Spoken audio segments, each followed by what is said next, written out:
رادیو ممنوعه.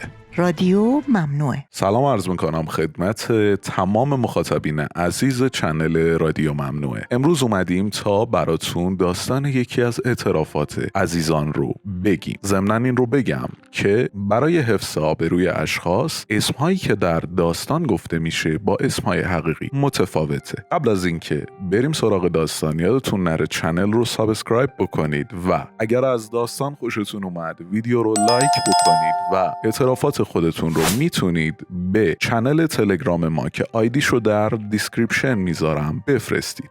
بخشی از اظهارات زنش 36 ساله است که برای شکایت از همسرش به اتهام ضرب و جرح عمدی وارد کلانتری شد. این زن جوان که چهره غمبارش حکایت از یک آشوب درونی داشت، در حالی که با شرمندگی و خجالت زده راز عجیبی را فاش می‌کرد. درباره ماجرای وحشتناک رابطه شوم مثلثی به کارشناس اجتماعی کلانتری گفت 15 سال قبل با همسرم که آن زمان دانشجوی یکی از رشته‌های مهندسی بود ازدواج کردم.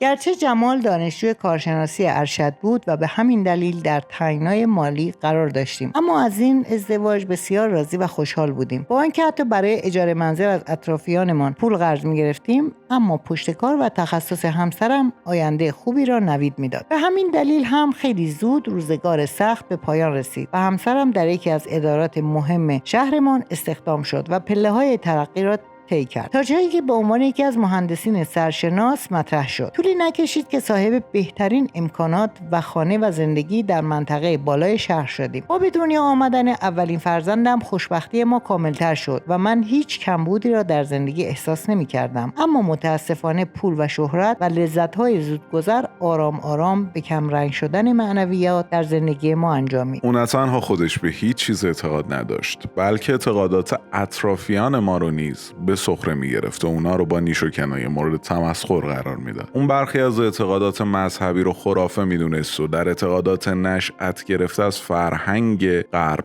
غرق شده بود. کم کم افکار و رفتار همسرم در زندگی من نیز تأثیر گذاشت تا حدی که من هم به برخی از اعتقاداتم کم رنگ شدم. دیگر محرم و نامحرم برام معنی نداشت و با افراد جدیدی دوست شدیم و با اونها رفت آمد خانوادگی برقرار کردیم که همه اونها نیز از خانواده‌های بی‌بند و بار بودن. دیگه نوشیدن مشروبات الکلی توی مهمانی ها و مجالس خانوادگی موضعی برای من امری کاملا عادی و معمولی بود. ولی این ماجراها زمانی بسیار حاد شد که شوهرم منو وادار به رابطه نامشروع 3 نفره میکرد. روزی که همسرم پیشنهاد رابطه مثلثی رو برای اولین بار مطرح کرد، چشمانم از تعجب گرد شد و سرم درد گرفت. اما او با بیان اینکه انسان باید و نباید و خودش مطرح میکنه و خودش رو محدود میکنه، به سخنسرایی درباره رابطه خصوصی افراد در جوامع غربی پرداخت و ارتباط خصوصی زوجها با حضور دیگر دوستانشون رو عادی جلوه داد.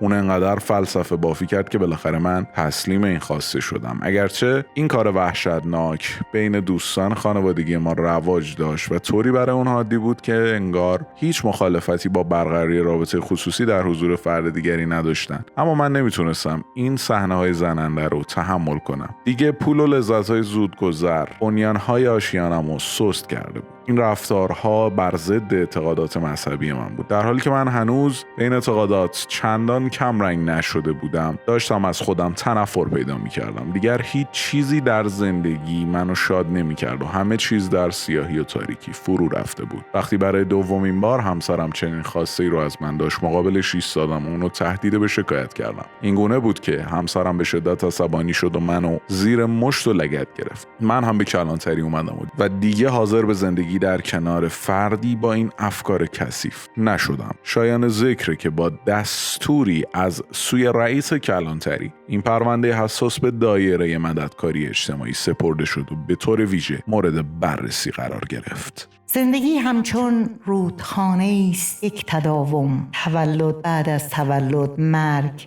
پس از مرگ. تنها بی تفاوتی است که به عنوان ابزار جداسازی به کار می آید. نه عشق بورز، نه نفرت، بلکه خویشتن‌دار باقی بمان و در درونت زندگی کن. تا داستان بعدی با رادیو ممنوعه همراه باشید.